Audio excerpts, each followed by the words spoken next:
नमस्कार, अर्चूज home and किचनमध्ये तुमचं सगळ्यांचं पुन्हा एकदा मनापासून स्वागत.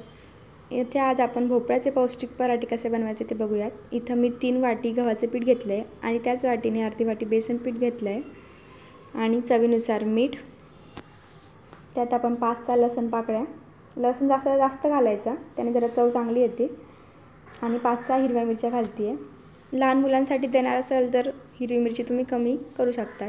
आणि 1 मोठा चमचा जिरं घालायचं. माझा चमचा छोटा आहे म्हणून मी 2 चमचे जिरं घातले आणि याची पेस्ट करून घ्यायची मिक्सरमधून. आणि यात आपण आता घालणार आहोत 1 मोठा चमचा हळद आणि 2 चमचे मी तर धने पावडर घालते आहे. चमचा लहान आहे म्हणून मी 3 चमचे घालते, तुम्ही 2 चमचे धने पावडर घाला. आणि 1 मोठा चमचा गरम मसाला आणि कोथिंबीर. आता हे पीठ आपण बाजूला ठेवूया आणि भोपळा किसून घेऊयात. बघा तुम्ही किती छान असा हिरवा भोपळा आहे, त्याला चांगला किसून घ्यायचा. भोपळ्यामध्ये खूप जास्त प्रमाणात पाणी असतं, खूप जास्त फायबर असतात, खूप जास्त प्रमाणात विटॅमिन्स असतात.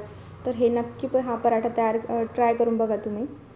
त्यात पाणी घालायचं नाही, आधी असंच हाताने चांगलं मिक्स करून घ्यायचं. जर बघा आता माझं पीठ जरा कोरडं वाटते म्हणून मी त्यात मिक्सरच्या भांड्यात पाणी घातले थोडं आणि त्यात थोडंसंच पाणी घालून ते भिजवून घ्यायचं पीठ. नंतर त्याला खूप जास्त पाणी सुटतं म्हणून थोडंच पाणी घाला, गरज नसेल तर नका घालू. पण मला इथं पीठ कोरडं वाटत होतं म्हणून मी थोडंसं पाणी घातलं आहे. आणि यात आता थोडंसं तेल लावून मी पीठ मळून घेते आहे. बघा इथं आपलं पीठ तयार आहे. आम्ही 1-2 मिनटंच झाकून ठेवते, जास्त झाकायचं नाही, नाहीतर मग ते पीठ त्याला जास्त पाणी सुटतं. आणि जसं आपण चपाती करतो त्याप्रमाणेच हा पराठा लाटून घ्यायचा आहे. तसाच पराठा मी लाटून घेते आहे, चपाती करतो तसंच. बघा असं त्याला तेल लावून घ्यायचं, थोडंसं पीठ टाकून परत तेल लावून.